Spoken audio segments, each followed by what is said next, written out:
I remember saying to the producers, Sue Ellen has had too many affairs and she's had too many years of drinking. I would like her to stop. Dallas defined a generation, but behind the glitz and glamour, chaos simmered just out of frame. Off-screen, the show was plagued by fistfights, walkouts, love triangles, and power struggles that nearly brought production to a halt. Now, Linda Gray breaks her silence, revealing a truth even more dramatic than the scripts. Who walked off set? Who nearly got fired? And what almost got Dallas pulled off the air? This is the untold story of the TV empire that teetered on the edge of collapse, told by the woman who lived every twist, betrayal, and breakdown. Love, jealousy, and real-life affairs. Beneath the glamour of Dallas, the designer suits, sprawling mansions, and glittering social events, was a hidden world of emotional chaos and real-life drama that often rivaled the show's fictional storylines. The tension between beloved characters like JR, Bobby, and Sue Ellen wasn't always a matter of good acting. Sometimes it was the unfiltered reflection of strained relationships, deep jealousy, and behind-the-scenes romantic entanglements. As the show reached its early peak, those relationships began to unravel, and the cost was high. In those early seasons, the cast of Dallas wasn't just acting out conflict, they were living it. According to longtime insiders and a few candid revelations over the years, several off-screen liaisons and interpersonal disputes created an undercurrent of real animosity and heartbreak.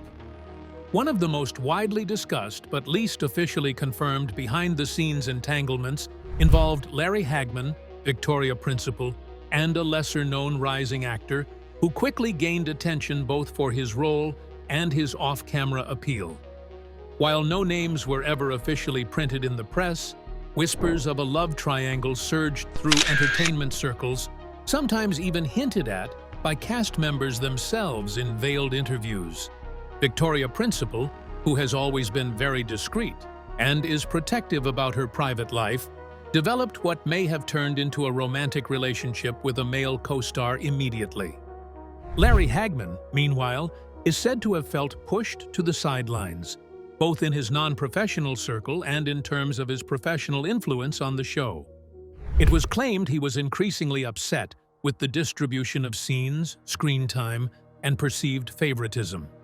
Initially, those irritants were brushed aside as creative differences, but they soon began to be personal. Hagman's humor, once the glue that bound the cast together, tends to be more acerbic, and relations among some of the vital players became a little more brittle. Another complicating factor was that this new male actor who had stirred the whole thing up now had become more influential. He made quick friends with most of the cast members, and although that electrified the show, the relationships that began off-camera began dividing people. Friends turned to enemies, cast dinners became separate events, and that adds to the breakup of the show family atmosphere. Then, out of nowhere, dropped the wild card. A young actress, midway through the season, added to the cast. She was immediately said to be controversial. Rumors started flying. Flirtations, strategic alliances, self-important heirs. Most noticeably, she chose to ally herself with the above-mentioned male actor, further intensifying the tension, clearly enjoying the manipulation both on and off camera. The cast members who had once been comfortable making assumptions about the loyalties of their contemporaries now began questioning them. Plummeting by the minute, the show's producers tried to curtail any publicity surrounding the drama, even to the extent of meddling with call sheets and scheduling so that certain actors would not get enough filming time together. But damage control had long been lost. The real chemistry that had attracted droves to the show was now being replaced by palpable emotional agony. The flickers of resentment and betrayal might not escape the camera, even if it was out of sync with the carefully worded scripts. Publicists were instructed to find ways to steer free media inquiries away from any surrounding whispers of scandal. Yet no power of polish could ever compensate for those first cracks that were beginning to permeate the very foundation of the cast's camaraderie. Icy silences, cold stares, and abrupt shifts in a mood were moments too conspicuous to ignore. What the fans presumed to be expert delineations of emotional turmoil and power struggles were, many times, simply the reality intruding on fiction. The net result, an environment fraught with volatility and unpredictability, changed the very standards by which Dallas operated backstage. Sanctions were suspected of happening to relationships which were once based on trust. A clash arose between star power and self-pride, and therein lies the amalgam of the most exhilarating highs and, quite possibly, the deepest lows for the show. Things were unraveling fast behind the scenes, but for one cast member, the fallout became heartbreakingly personal. Linda Gray's personal heartbreak.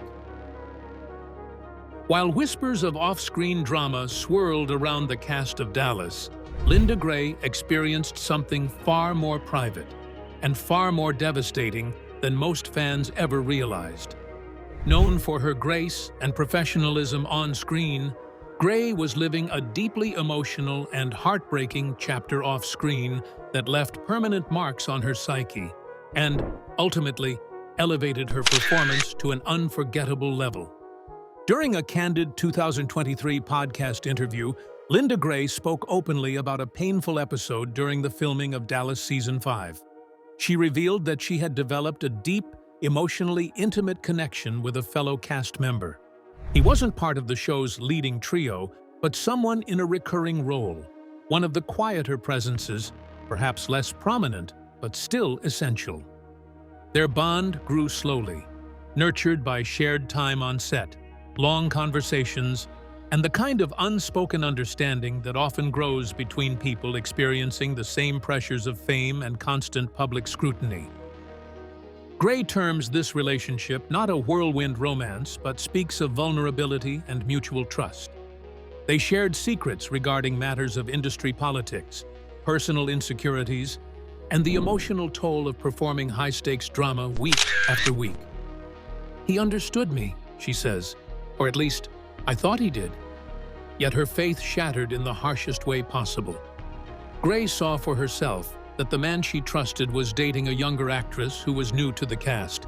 She didn't learn it through gossip or rumor. She just went into that moment. No deniability, no explanation, just a feeling of that awful, silent, kick-in-the-gut realization.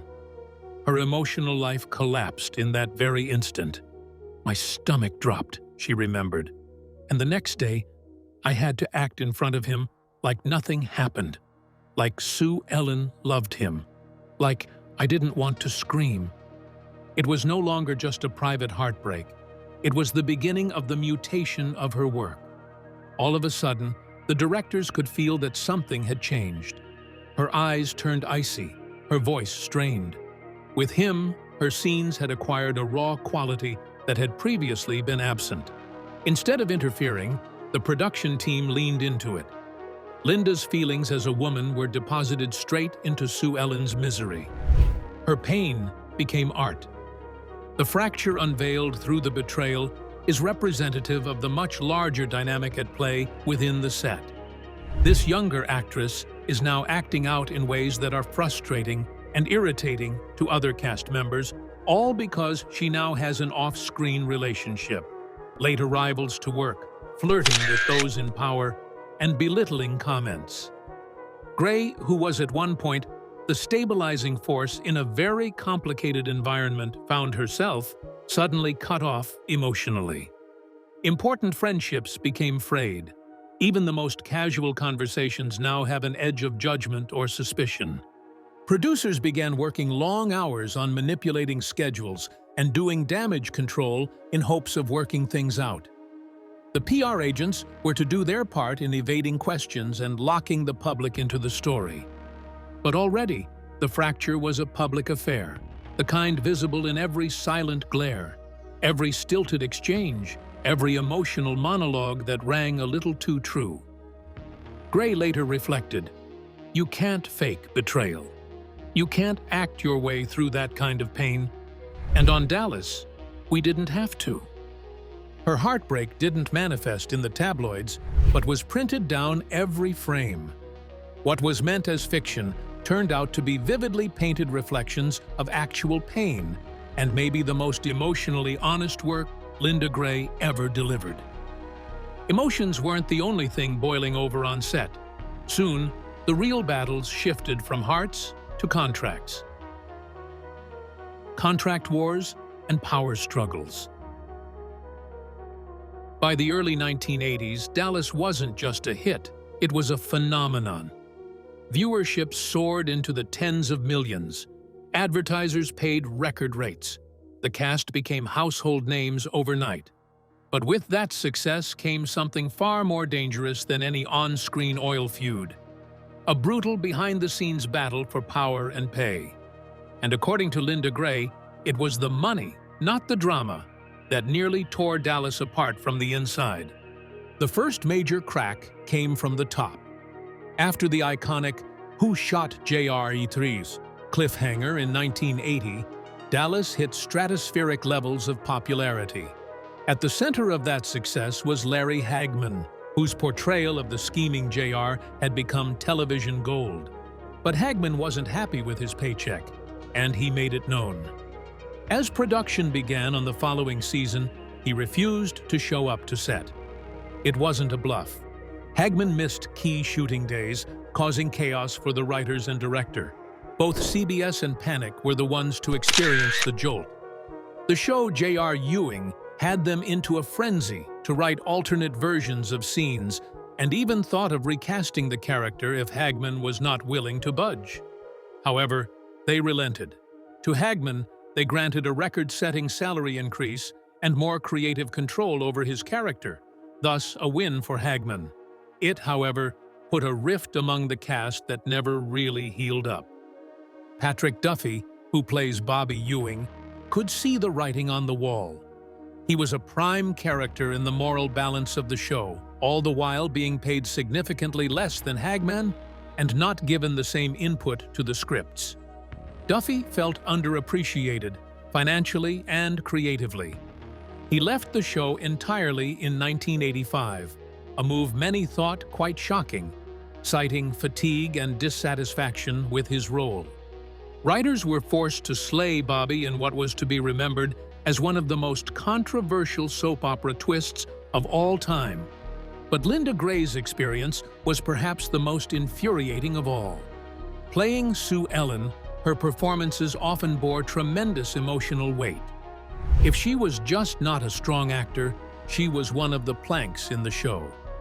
Having popular audiences and a rather strong storyline, according to the report, Gray earned less pay than male co-stars with fewer scenes. At first, such silence followed, as it was simply called the gratitude feeling to be part of something so huge. In 1988, however, that changed. Gray had had enough. After a panoply of restrictions made her shoot 5 days straight, with very little time in between for recuperation long emotional scenes, her producers were treated to a meeting with her. She broached the subject of pay, demanded more creative control, and, according to insiders, even said the words, "I'll walk if I have to." She almost did. CBS had been dealing with several shows increasingly tense for a while, with Linda Gray loved by the fans, but underappreciated in the boardrooms being on the brink. The producers were trying to gain some goodwill with her through vague assurances and minor concessions, but she stood her ground. While she actually did not leave the show at that time, the protests instigated a mood change on the set. It encouraged other cast members to start resisting as well. The once unified cast now fragmented into a constellation of independent agents, each trying to gain bargaining power. Contracts were negotiated in isolation. Agents clashed. Writers had to change storylines, not on the basis of creative considerations, but rather on which actor had agreed to cooperate that week. In a later interview, she said, "We were not just acting out rivalries, we were living them." And that made every negotiation, every disagreement, and every word in the script feel personal. As salaries ballooned and loyalties dwindled, the show began to feel less like a family and more like a battlefield. Just when things started to settle down, tragedy struck, and it tore the cast apart for good. Loss, grief, and the collapse of unity. While Dallas thrived on scripted tragedy, the pain that shook the cast in real life was anything but fiction. In 1981, the death of actor Jim Davis, who portrayed the Ewing family patriarch Jock Ewing, marked a devastating turning point, both for the show and for the cast that had grown to rely on him. And according to Linda Gray, his passing tore apart what little unity remained among them. Jim Davis had been a grounding force on the set. Older, seasoned, and widely respected, he brought not just gravitas to his role, but stability to a cast full of rising stars and mounting egos.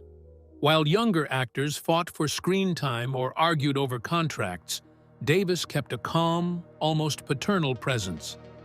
He had a quiet strength, Linda Gray later recalled.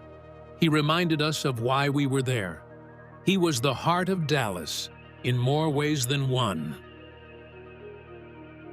Diagnosis had not hindered much of the production when Davis was diagnosed with multiple myeloma, a type of cancer, but he insisted on working through much of it as his health deteriorated. Makeup and camera tricks were used to disguise what the disease was doing to his body in his final episodes. Davis died in April 1981 at the age of 71. That loss was more than emotional. It literally shattered the internal structure of the cast. The series moved on with due regard to Jock Ewing's absence from the script. However, there were cast members with whom the winds of change blew contrary. Some, including Gray, felt that the show should halt for an extended mourning period. The producers, however, were keenly aware of the threats posed by a ratings dip and pushed ahead almost immediately.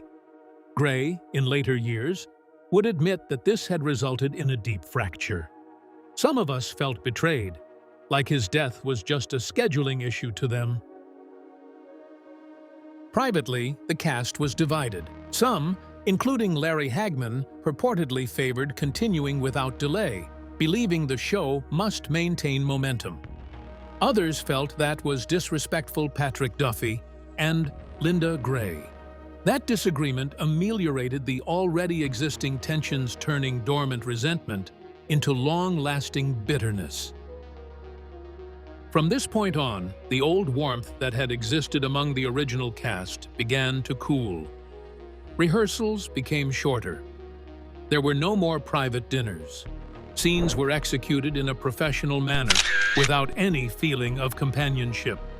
Over the years, cast members referred to that time as the shift, the moment when Dallas shifted from a family to a machine. It wasn't over with Davis, however. In an emotional blow, the 90s presented yet that moment when Larry Hagman, following the liver transplant caused by years of alcohol abuse, missed most of the shooting days. Even though the transplant was a success, it meant that there was great uncertainty in the shooting schedule and frequent absence from set. Most cast members expressed concern and support, but privately, some were frustrated by the constant delays and last-minute rewrites required to adjust for JR's missing scenes. "We were working around a ghost," she later said. "JR was there in the script, but not on the set. The impact was disorienting, emotionally and creatively." Gray has said those years are some of the most difficult in her career, not only due to the demands, but also from the emotional fatigue that seemed unending. It was more insidious, for whispers started circulating about a few cast members who felt Hagman's health problems were interfering with their storylines. It was cruel gossip, and one Gray said troubled her greatly. "This was the man who made the show what it was. The least we could do would be to show compassion." But then, there was no such thing as compassion. The show ran on fumes, long eroded friendship, A once bright cast, now strangers, working side by side, ties beckoning obligation only. And while grief changed the tone of the set, one new cast member nearly destroyed the show entirely. The diva who almost got fired.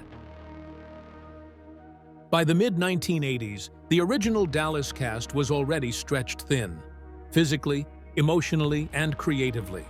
Power struggles, personal loss, and years of simmering tension had taken their toll. But just when it seemed the show might find stable footing again, a new cast member arrived and nearly blew the whole thing apart. According to Linda Gray, this person wasn't just difficult. She was disruptive, divisive, and dangerously close to getting Dallas canceled. The actress in question joined the show during a period of narrative expansion when producers were attempting to breathe new life into the series with fresh characters and evolving storylines. On paper, she was a perfect fit. Young, beautiful, experienced, and charismatic. Behind the scenes, though, she was something else entirely. Almost immediately, crew members noticed a pattern: late arrivals, unapproved script changes, and an attitude that set her apart from the rest of the ensemble. She refused to rehearse. She demanded costumes be changed at the very last moment. Reportedly, she ridiculed the background actors and dismissed crew members who had been loyal for years by saying that they were beneath her. Even her co-stars were not spared. One longtime assistant director recalls her snapping at a scene partner, "You're stepping on my moment."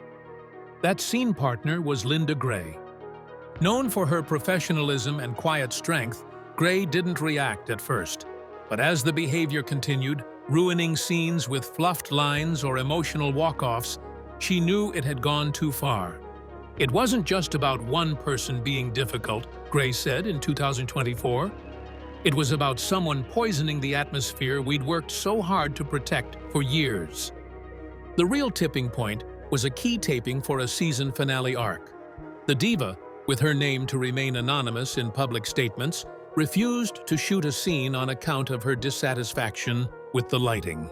She left the set in a tantrum that derailed the entire day, production costs mounting, tensions bordering on war, and the producers found themselves with an ultimatum.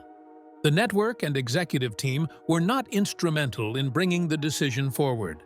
It was Linda Gray and Charlene Tilton who took matters into their own hands. The two women, respected veterans of the show, strode into the producer's office to deliver a stark ultimatum. It's her or us. Feeling astounded, the producers were not prepared for Gray's uncharacteristic aggression, let alone her diplomatic behavior up to then. Nevertheless, enough was enough. The show could not go into the next season with more unrest. A serious chat was held with the diva. She was confronted about her unacceptable behavior and given one last chance. A crack in her diva ways, and she was out. While she finished shooting her scenes for the remainder of the season, her contract was not renewed the following season.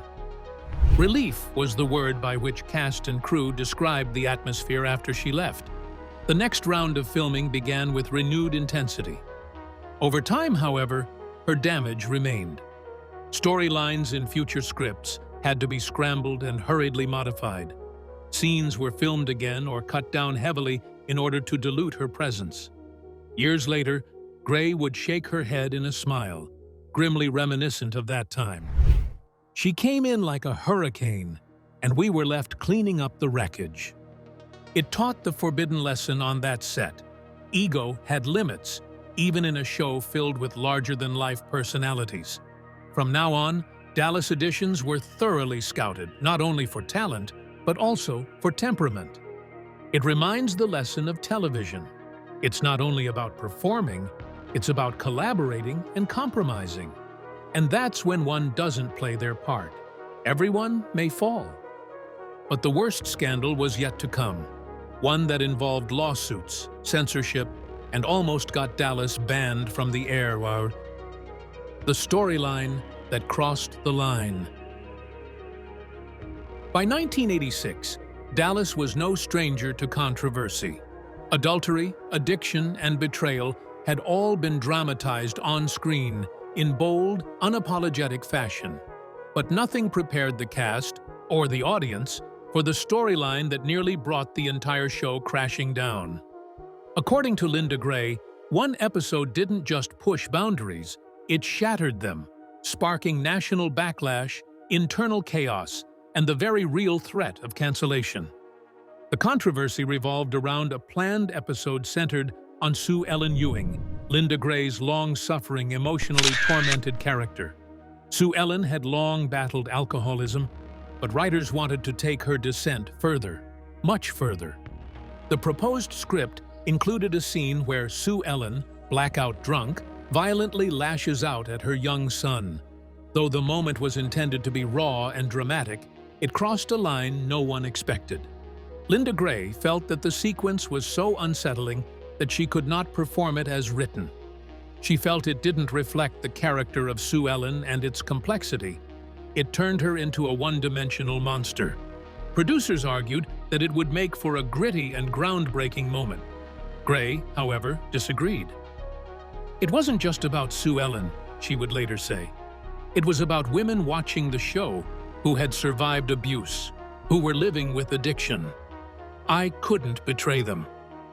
In the end, they shot the scene despite her protests. But by the time the episode was set to air, there were already rumors about it.